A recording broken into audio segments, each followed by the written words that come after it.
Hey, what is up, everybody? Welcome to the Joe Kilgallon Podcast, aka Kilgallon's Pub. I'm your host, Joe Kilgallon. Thank you to all the listeners. I always like to start off with a little gratitude. Big shout out to everyone who's been listening to the podcast, supporting. Appreciate you very, very much. If you're not subscribing to the YouTube channel, please do so. Also, just posted a bonus podcast to the Patreon, one with comedian Mike Bridenstine, in which we talked a little bit about what did we talk about? We talked about some silly stuff. We got into some like current events type stuff a little bit, but the main thing we talked about was I gave my top 5 Disney princesses.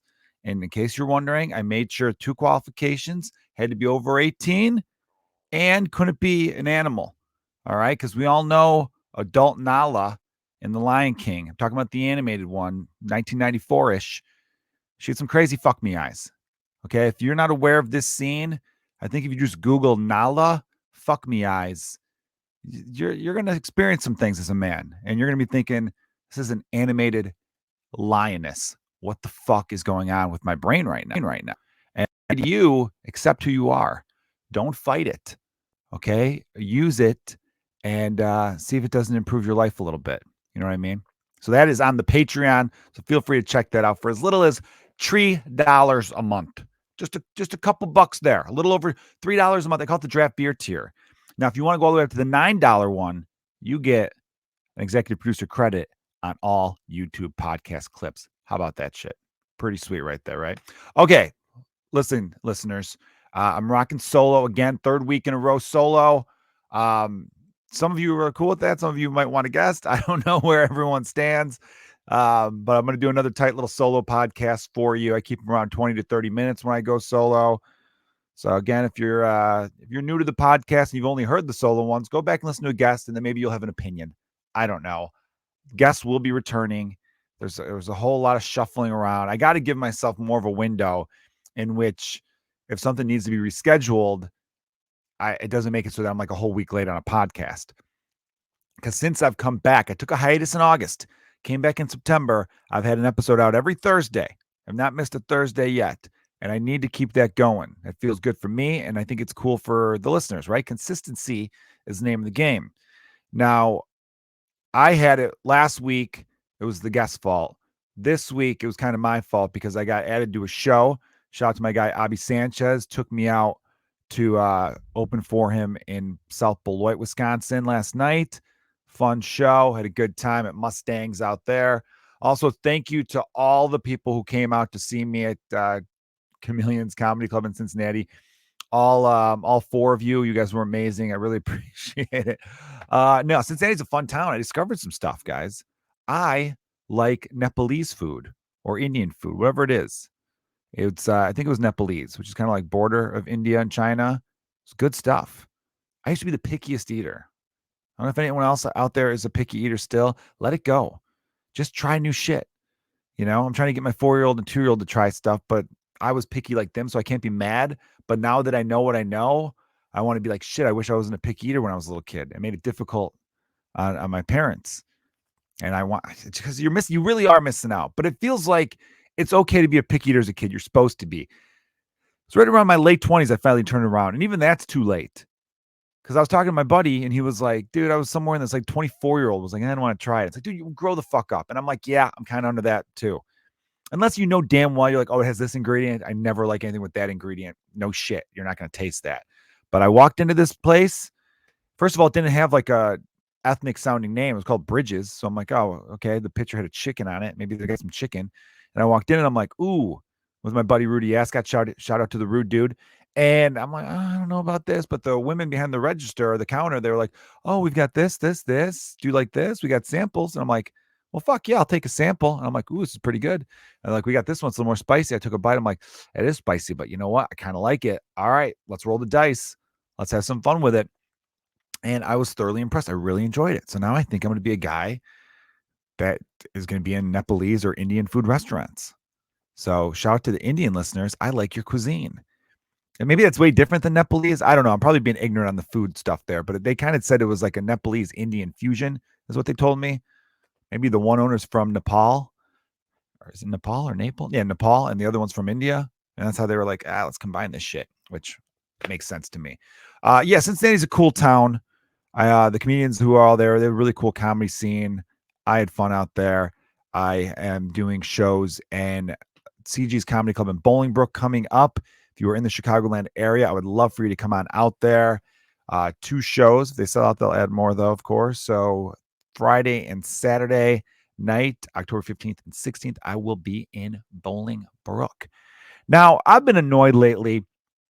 I've been getting into it with people on Twitter, which is just, I was talking about growing up. When am I going to fucking grow up? When am I going to just let go of other people's opinions? When am I just going to be like, you know what? I don't give a shit what they think. I think they're wrong, but I don't need to respond to them and tell them they're wrong. I don't need to get into a debate. I think the thing I see is when I see misinformation, I get pretty pissed off because nobody fact checks in real time anymore. And we all know that's a problem. Everybody is well a fucking aware that there is a fact checking problem in our society, but no one does shit about it.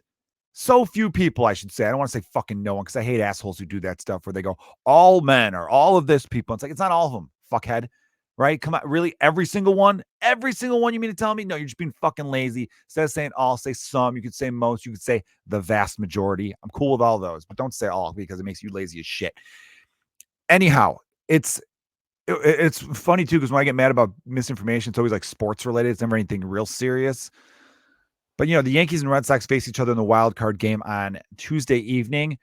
Kyle Schwarber, former Chicago Cub, hit a bomb. He had an amazing year. Schwarber did. He had 32 home runs and 399 at-bats.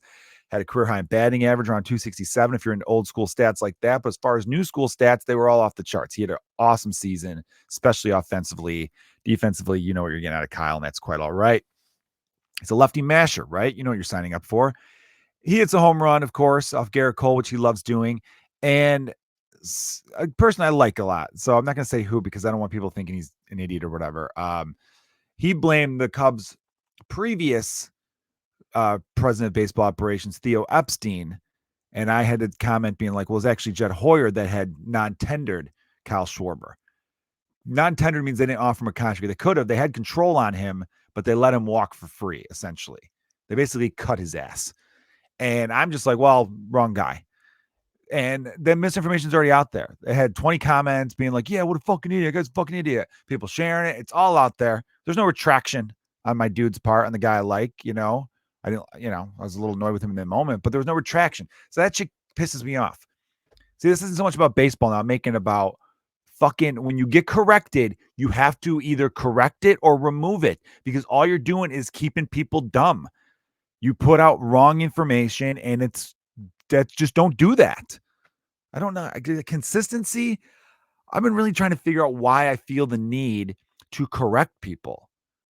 I've got a lot of teachers in my family. Is that like a thing? Is that a genetic thing where I just feel the need to be like, you're fucking wrong? I hope they don't say the fucking part, but I just get agitated, especially on Twitter, social media in general. It's so annoying. And yeah, so I've been getting into it with these baseball fans, everything like this, and it's a waste of time, is my point. It's a waste of time. I got to come up with something more productive to do. And I need a new experience, a new hobby. So I'm getting excited to announce that soon I'm going to find a pub, and you got to call it a pub in this case, an Irish pub preferably, but I'll even go to an English one. They did invent the sport, but I want to watch a little soccer, a little football. I'll call it football. Why not? I want to go to one because, with the time zone differences, sometimes the games start like 9 a.m., 8 a.m. Chicago, Illinois time. And now I get to have some lagers, some Guinness, right? Throw back some pints and watch what they call the beautiful game. Now, did I grow up a soccer fan? Hell no. I had a lot of friends. No, I didn't grow up a fan of that sport. It just wasn't. We didn't play it. I grew up in a baseball, football, basketball culture, hockey if your parents had money because it was an expensive sport. And that was it. And soccer was just kind of made fun of because it was just something that the immigrants in the neighborhood played, and we were all dipshits. And now I'm older. I like immigrant food, like I just said earlier, and immigrant to American food. Obviously, if you're in Nepal, it's not immigrant to you. And now and Ted Lasso, I'll be honest, I'm one of those people that Ted Lasso has made me want to go watch a soccer game. I want to day drink and sing songs with a bunch of people about certain players. I want to be like, he's here, he's there, he's every fucking where. Roy can't. Like, I want to do that. And I have no problem admitting that. And I know a lot of soccer fans or football fans are going to be like, oh, it's fucking Ted Lasso has made it so everyone likes our sport. Where were you people before? Don't be those fans, okay? Because you know your sport isn't popular in America. You know that shit. So if this TV show is bringing a bunch of new fans to your sport, you should welcome them and just show them the ropes. Be like, hey, this is how we fan. You give them the basics. You know what I mean? Let them know, all right, here's when we get excited. Here's when we don't. Here's a couple of things. Here's some shit you need to know. Take them along. You know what I mean? Embrace that if you truly love your game. Because I feel like a lot of you do truly love your game, because I know a lot of diehard football, soccer fans who are always like, oh, people just knew the game. Well, now you're getting people to know the game. They're not finding it the way you would have liked, perhaps. But I got to imagine you like that show. How do you not like that show? I'm a huge baseball fan. I like that show Pitch that was on Fox a few years ago, where my guy Zach Morris had dark hair and he was playing like an old catcher. Remember that? And the dad from the One Years was a coach. It was about the first female baseball player, black woman, tight body, and she should not have said that, probably not. And she was a pitcher. And well, of course she had a tight body. She's a fucking athlete, right? And she was a good pitcher. Her fastball only topped out like 90, but she had some nice movement on some stuff. Anyway, though, it was a cool show. And they only did 10 episodes. And the final episode ended on a cliffhanger where they had like an innings limit. And they're like, now we should shut her down. And she like kind of begged to pitch. She pitches, and like they kind of implied that she throws a pitch. And she's like, fuck, yeah, I fucked up my shit. God damn it, my elbow. Motherfucker. You know, she's like on the ground. And then it ends. And you're like, all right, well, we know season 2 will kick off with how badly is she injured? Is it just like she tweaked something? Is it serious? What's going to happen? And then guess what, guys? Fox said, hey, fuck you, people who watch the show. You're never going to find out. We're canceling it. And I was bummed because I finally got in. You know, it was a baseball show. It's a show about baseball. Why would I dig that? So Ted Lasso, for those of you who aren't fans, it's on Apple Plus or Apple TV Plus maybe. And it's good. So it's Jason Sudeikis. It stars some lesser known actors, but people who have done some shit. Like the one woman who won the Emmy for Best Actress, she was in Game of Thrones. She played like the nun lady who made Cersei walk naked and kept saying shame, shame. That was her. But yeah, there's some really cool characters on there. It's funny, but it's also very heartfelt. It's comedy drama. And yeah, I don't want to ruin too much, but know that it's a feel-good show, you know, and that's a nice change of pace from some things that we see these days. And yeah, I don't know. It's just a good show. You just feel good when you watch it. Sometimes you have moments where you're like, no. And then you have moments where you're like, fuck yeah, there's some goosebump episodes, some emotionally charged shit. But at the end of the day, it makes me want to live in that neighborhood in London where the show takes place. It's like a brick pavered street. He seems to have an apartment like right down the street from a pub. And I'm like, that's the move right there. That's the move. I'm all about convenience. You get a little more into convenience when you get older, and you think to yourself, if I'm looking at a house, I need certain checklists. I need a grocery store within a mile. I need, I've got kids, so I'd like the school to be walking distance. Like certain stuff that you just look into that I think people take for granted. Every now and then I'll hear a friend be like, I'm thinking about moving over there. And I'm like, fucking why? Oh, I like the place. Forget the place. You could make whatever place you move into a cool place with the right, accommodations. So, get a nice L couch or something. But my point is, you don't want to move somewhere where you're like, fucking, it's inconvenience. My one friend moved to a place once where I remember the first night I went to go visit him. I'm like, dude, there's no fucking parking around here at all. And he's like, a lot of people around here take the train and bus. I'm like, yeah, but most of your friends don't. Most of your friends drive. And I'm never driving here. He's like, well, take the bus. I'm like, I'm not taking the fucking bus, man. Okay, I work too hard not to take the bus. All right. Well, I actually don't work that hard, but I shower every day, and I'm not going to be the nice smelling person on a bus. Have you ever been the nice smelling person on a public bus? They look at you like they're going to rob you because they know you have your shit together. They're like, someone uses soap and water, conditioner. If they smell conditioner on you, you get off at the next stop. You see them. Their nose starts to twitch. They start to look at you. They look at the shoes. They look at any kind of outerwear you're wearing that maybe I could take that jacket from them, because you are all of a sudden a wealthy person when really you're not. You're someone who had a couple bucks to get on the bus and you have hygiene. But that's enough, man. That's like throwing fucking chum into a shark fucking tank and just they're gonna get it. blood in the fucking water. You do not want to be the nice smelling person on a bus. Trust me on that. Any listeners out there who are big football/soccer fans, send me a message. Tell me some do's and don'ts. Let me know. Because again, I don't want to go in blind. I don't want to walk into the situation thinking I'm going to act a certain way and then have everyone be like, "Who's this fucking wanker? Look at your wanker." I don't want that. I'm not prepared for that on any emotional or mental level for that case. I had some Costco pizza today. Have you guys had pizza at Costco? Pretty good. I actually think it's pretty solid. It's not the best pizza, you know what I mean? But I think for $2, solid deal. It's a good deal at Costco. The thing with Costco, I realized though, is they really fucking get you on some of the stuff. I was like, ooh, they got a 35 case of Diet Coke. And I know I shouldn't drink Diet Coke, blah, blah, blah. I need some caffeine. I don't drink coffee. So fuck you. Don't judge me. And I'm thinking, you know what? That seems like a good deal. But then I'm like, it's $13.99 for 35 cans. And then I'm like, wait, sometimes the regular grocery store has like 3 12ers for $12. Well, that's a fucking better deal. Do I wait when, sometimes you have to do the math on this stuff. It's how these big stores get you on some of that. It's nice in one regard, right? Because I think overall you do save if you're getting the right products for you. You're buying 100 batteries and you go through a lot of batteries. Say you're a gamer and you play with wireless controllers, right? I get that. That's where it's good. But that's those other little items that you think you're saving money on when you're really getting fucked. So beware of those because they lure you in with the massive amounts of batteries. And then you also have to think to yourself with some of these products, where the fuck am I going to put that? I have a spot for my normal size of peanut butter that goes right there, lower level of the top, cabinet. Everyone's got those cabinets. You got 3-shelf cabinet, right? You open up the cabinet to 3 shelves. Bottom, there's some stuff that you frequently use. Got your small peanut butter there. And there's some other stuff there, maybe the little box that's already open. You can take the popcorn fucking bags out, throw those in the microwave, right? You got like your little setup. If I get one of those fucking Costco peanut butters, now I'm worried about the weight. Can I put it on the bottom shelf? Am I gonna take a whole cabinet off the wall here? And I'm pushing a bunch of other shit out of the way. It's a whole thing, man. I almost got a giant thing of Fruit Loops, but the box was so fucking huge. I'm like, I can't put that on top of my refrigerator without worrying about damage to the refrigerator. So I got the Honey Nut Cheerios because what they do with the Honey Nut Cheerios is they put 2 boxes and they basically tape them together. So when you get home, you untape them and now you got just 2 big boxes. You can handle that.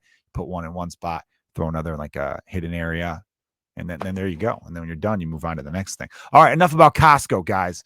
Enough about Costco, man. I don't know, and I got a little fucking headache going on right now. I know I got to make a doctor's appointment soon. Get the overall body looked at. I'm having a hip thing lately.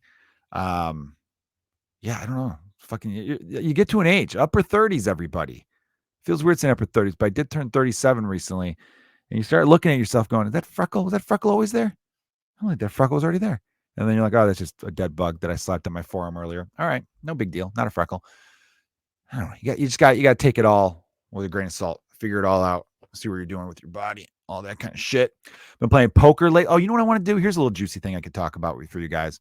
I don't know if you guys noticed, but the last 2 minutes of the podcast just now, these last 2 minutes, I was losing some steam, as they say, which happens when you go solo because you have nothing to bounce something off of someone. Maybe I just get like a co-host. Maybe I do like a monthly thing for like the whole month. It's the same person for 4 episodes in a row.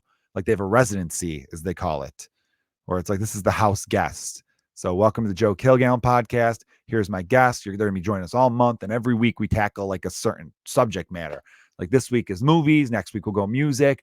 Third week we could go sports. Fourth week current events. Whatever, By the way, if you guys aren't on the Patreon, I really think you might dig the top princesses thing we did. It's pretty good. Anyhow, all right. So came across a comedian I met recently. I'm not going to name the name, of course. And if you are listening to this and I'm talking about you, everything I'm saying is a compliment. It's a huge compliment to you. So met the dude and he comes up with a girl. So me and the other comics assume, oh, this must be the guy's girlfriend. First time meeting this comic. And it's like, hey, what's up? Hey, how are you, man? And then it's like, he says, this is my friend. I don't know her name, but for the sake of something bland, we'll just say, this is my friend, Sarah. It's your average run of the mill name. It's like, oh, hey, Sarah, nice to meet you. In my head, I'm like, oh, just a friend. Okay. All right, they're playing pool together. Maybe friends, yeah, male, female friends can be friends like that. She's known him for a long time, goes to a show, plays a little pool beforehand while they're waiting. All right, no judgment here. So show's starting. He's the first comedian. Sarah's sitting next to me. I got the other comic on the one side, and we're sitting at the bar in the back, out of the way of the show, but we could hear everything. And he makes a joke about like murder mystery podcasts, and then I go, "Is that you?" And I think it was about like a girlfriend that was into murder mystery, or like an ex-girlfriend. I don't know. Did he say ex? No, he definitely didn't say ex. But he said anyway about women who were into murder mystery. I'm like, "Is that you?" And then she might have misinterpreted me. She's like, "Oh no, we're just friends." I'm like, "It's not what I asked, really. I just thought I asked if you listen to murder mystery podcast." Anyway, and then I go, oh, "Okay, cool." And then like the next joke, she's like, "Oh, this is the joke that really made me like him." And I'm like, "What's this joke?" And she's like, "Yeah, it's about him smoking weed or something." Like, this is a joke that made me like him. Like, a hot, let's say he's a lawyer. I won't say his actual job, who smokes weed. She was like, I was into that. And then I'm like, "Just friends, huh?" And she's like, "Yep." And I'm like, "So how long have you been just friends?" In my head, I'm like, "Are you in the friend zone?" And he's not aware that you dig him? Like, I'm investigating, And then she's like, no, we've only been friends for a couple of years or whatever like that. And I'm like, "Seriously, just friends?" I did that thing where I'm like, "You can fucking tell me." And she's like, we're just friends who have sex every time we see each other." I'm like, "There we go. There it is." I'm like, "You know what? I'm happy for both of you. Good on both of you." Really good for him. He's a solid, good looking guy, but I thought she was a little hotter than him. But I think all women are hotter than guys. So anyway, though, um, so I thought like, "Oh, well played, good stuff." And you could tell she had like a sparkle in her eye, like she really was into this guy. And then anyway, later on, he's off stage, we're next to each other, and she left, and I said something like, "Hey, by the way, just friends, huh? Good going there." And he looked at me like, "Oh, how do you know?" And I'm like, "She told me." She said a thing, and I kind of thought to myself, like, who describes their friend as hot? No female or even male, really. Well, maybe male. I guess if they're in the friend zone. Let me start that again. But I have female friends that are clearly, obviously, just friends. I'm a happily married man. They would never describe me as hot. I'm pretty sure of that. So when she said about her friend, like hot, like whatever, lawyer or whatever I said his job was, I'm like, "You just describe your friend as hot. You're into him. And so I told him, I'm like, "Hey, I hope this doesn't get her in trouble, or make you feel weird." "Yeah, she told me you guys have been banging." And then he's like, "Yeah, that's actually really cool of her." And I'm like, "You know what? That is really cool of her. Do you know why it's really cool of her? Because I just met you. I think you're cool. You had a good set. You're a funny guy. Um, but now I think you're cooler because not random, but the hot girl randomly told me that you guys are friends with benefits. So yeah, that's going to make me think you're cooler. Not that I think you were cool before, but there's certain things that make you jump up a notch in someone's mind. If you meet someone, you're like, "Oh, this guy's pretty cool." And then like an hour later, you find out they're a black belt. You're like, "That's fucking cooler. Or you find out that they're like related to someone famous, or they're in a band. I don't know. There's certain things that make people jump up a notch. Me finding out this dude, opening comedian, again, really funny dude though, has a friend with benefits situation going with an attractive woman. Yeah, that made him cooler in my mind. So I was like, "Yeah, good on you, dude, man. Way to get it right." And then later, she mentioned something to him about like, because let me backtrack again. If he would have just came out and said, "Hey, by the way, I'm banging her," like when she walked away, I'd be like, "That's fucking desperate, man. Why are you telling me that? How cool are you trying to look? You trying, is that going to impress me or something like that?" You think that makes me think, "Oh, look at this guy over here, huh? Fucking too cool for school over here. You can't just, what are you, kissing and telling? What are you, fucking eighth grade, buddy?" Like that, I wouldn't have been as a fan. But the fact that she told me, "Oh, by the way, we're secretly banging," it made him look cool. But if he said, "Hey, me and her are secretly banging," it'd make him look sad and pathetic. You know? Like, you ever meet someone who didn't graduate college and they always have to put out, "Oh, I didn't graduate college, but I'm still doing great for myself." And it's like, no one cares that you didn't graduate college. The fact that you're putting it out there makes us think that you care that you didn't graduate college, or you have some sort of insecurity about your own intelligence, the fact that you keep bringing it up. So if he was bringing it up, "By the way, we're banging," we'd be like, it's kind of lame. It's kind of like, it's desperate. You're like, you're trying too hard for us to be impressed by you. But she did all the legwork for him. And then later, like kind of not whispers, but said it out loud enough. She's like, "Hey, by the way," because this was a gig outside of the city, "I found a strip club." We were coming from Chicago. They're coming from Milwaukee. She's like, "Hey, I found a strip club like 15 minutes from here." And I'm like, I wanted so badly to interrupt and be like, "Marry her. what are you doing, you fucking idiot? Like, you've got this woman who's cool with just casual banging, and she said every time they see each other, so they're like extreme friends with benefits, and she wants to go to strip clubs with you, and she thinks you're a good comedian and you're funny and all that. Like, what more are you looking for? So yeah, definitely a situation where I might have to hit him up in a few weeks and be like, what's going on there? You guys still just friends? Don't fuck this up, man. I mean, stay the no pressure friends with benefits situation as long as possible, but don't fuck this up, because you will be very angry with yourself one day. You're going to be 10 years from now, you're going to be lonely at a bar thinking, oh my God, I had a girl who paid for lap dances and then blew me later on that night, and I didn't lock that down. Don't know what you got till it's gone. That's what I like to remind people of. You got to live in them now and be fortunate. And he said something earlier that made me, him and the other comedian were talking about doing these horrible shows at this one club that I never got to do. Because I never wanted to, because I did a different club and I never heard good things. But he said something like, I remember when I first started doing that club, I was the realization that I was driving to a gig I didn't want to do for the first time. And I'm like, oh man, that is a bad feeling that as comedians we do have sometimes. You're on your way to a show and you're like, I don't want to perform at this fucking show. And then I told myself, I think I had a really good set because of it. Because I said, I'm like, I never want that mentality. Because I remember year one of doing stand-up comedy, in my first year, every show I did, I was excited. Every show, even shows that ended up being a disaster, even shows in places that didn't look like they should ever host a show or have live human beings in their establishment, like just dumps. I was still excited for every one of them. And I thought to myself, if I can maintain that mentality at the level I'm at now, then I win, like as far as mentally goes and having great sets. So what I do now, everyone, my new mantra with comedy, and maybe this can help you in anything in life that you could sometimes feel stuck, or not even stuck, that you sometimes lose sight of what's important or what drives you. I say to myself, I go, year one mentality. I go, year one. Because it's a way of reminding myself that this is an awesome thing I still do. It's so exciting. It's really cool. It's a challenge. It's different. It feels so rewarding. I get to tell jokes. And whatever it is you're passionate about, listeners, try to go back to the beginning and just try to keep that mindset. And I think then you'll always be happy, because, it's like loving the process and saying, fuck the results. I've always read from very successful people and all that if the people who fall in love with the process are the ones that win.